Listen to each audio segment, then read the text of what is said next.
दोस्तों सबसे पहले इन मुर्गियों की वजह से वॉइस क्वालिटी अगर आपको अच्छी ना मिले तो उसके लिए मैं माज़रत ख़्वाह हूँ।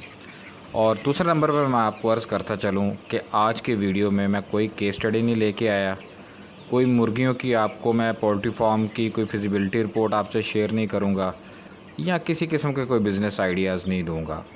आज सिर्फ़ आपको डिफरेंट किस्म के पोल्ट्री फार्म दिखाऊँगा और आपको सिर्फ़ ये बताने की कोशिश करूँगा कि पोल्ट्री फार्म के बिज़नेस को आप हल्का नहीं ले सकते। पोल्ट्री फार्म का बिज़नेस ना सिर्फ एशियन कंट्रीज़ में बल्कि ऑल ओवर द वर्ल्ड ये किया जाता है और ये एक मुनाफा बख्श बिज़नेस है।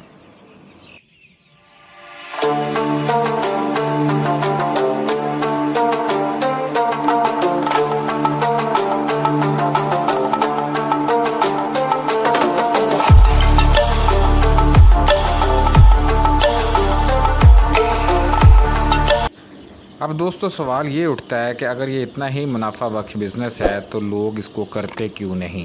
बात फिर वही आ जाती है कि ज़माना कदीम में ये बिज़नेस बहुत अच्छे तरीके से किया जाता था और लोगों के माइंड में अभी भी वही बात है कि जदीद टेक्नोलॉजी आने के बावजूद अगर हम मुर्गियों का बिज़नेस करेंगे तो लोग क्या कहेंगे। लोग कहेंगे कि मुर्गियों का बिज़नेस कर रहे, पोल्ट्री फार्म है, अच्छा चले ये तो कोई बिज़नेस ना हुआ।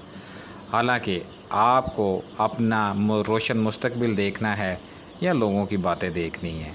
एस्ट्रालॉब का बिज़नेस आजकल अरूज पे है, हर दूसरा बंदा एस्ट्रालॉब का बिज़नेस कर रहा है। एस्ट्रालॉब का बिज़नेस करने की मतलब ये नहीं कि दूसरे पोल्ट्री फार्म रन नहीं कर रहे, उनसे प्रॉफिट नहीं होता, उनसे नफ़ा नहीं होता। आपके सामने मुख्तलिफ़ किस्म के लोगों के पास अगर पोल्ट्री फार्म कंप्लीट बनाने की इस्तात नहीं है तो उन्होंने छोटे छोटे घरों में इंतज़ामात अरेंजमेंट्स किए हुए हैं। ये डिफरेंट किस्म की ब्रीड्स आपके सामने आ रही हैं। अगर ये लोग कर सकते हैं तो आप क्यों नहीं।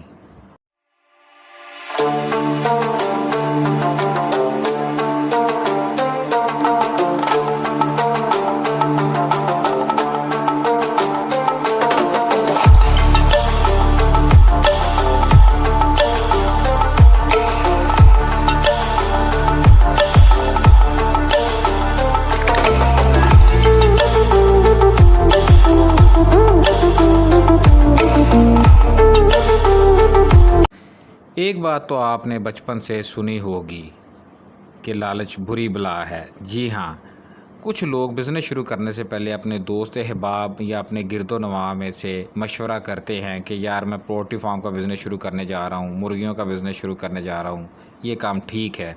उनमें से कुछ के एक्सपीरियंस जो है वो ठीक हुए होते हैं, कुछ के एक्सपीरियंस ठीक नहीं हुए होते।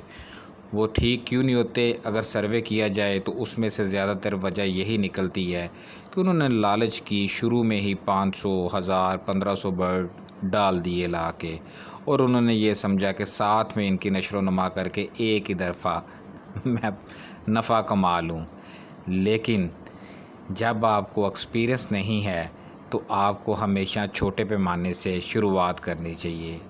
मैं ज़ाती तौर पे आपको ये मशवरा देना चाहूँगा, अगर आप ये बिज़नेस करना चाहते हैं तो सबसे पहले आप ज़्यादा से ज़्यादा 50 बर्ड से 50 चूज़ों से इब्तिदा कीजिए। अगर आप 4 चूज़ों से इब्तिदा करते हैं तो 50 चूज़ों से इब्तिदा करते हैं तो उन 50 चूज़ों की अगर आप नशो नुमा कर लेते हैं तो आप कामयाब हो जाते हैं। अगर आप उनकी नशो नुमा करने में नाकाम हो जाते हैं तो आपको पता चल जाएगा कि ये बिज़नेस मेरे लिए नहीं है, लेकिन नुकसान इतना बड़ा नहीं होगा। मुर्गियों की अगर बात की जाए तो उनमें एक शौक़ आप स्क्रीन पे भी देख रहे हैं, ये सील मुर्गों का शौक़ है जिनको लोग आपस में लड़वाते भी हैं।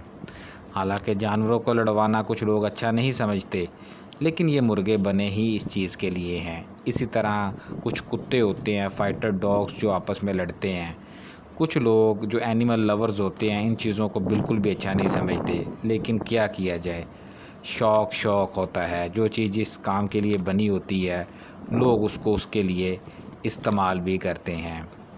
तो आपको मुख्तलिफ़ ब्रीड्स या मुख्तलिफ़ ये चूज़ों की नस्लें दिखाने का ये मकसद था। ये कितने खूबसूरत परिंदे हैं कि आप अगर ये बिज़नेस करना चाह रहे हैं और नहीं कर रहे تو آج ہی سٹارٹ کرے۔ ویڈیو پسند آئے چینل کو سبسکرائب کر کے ویڈیو کو لائک کر دیں۔ Thank you.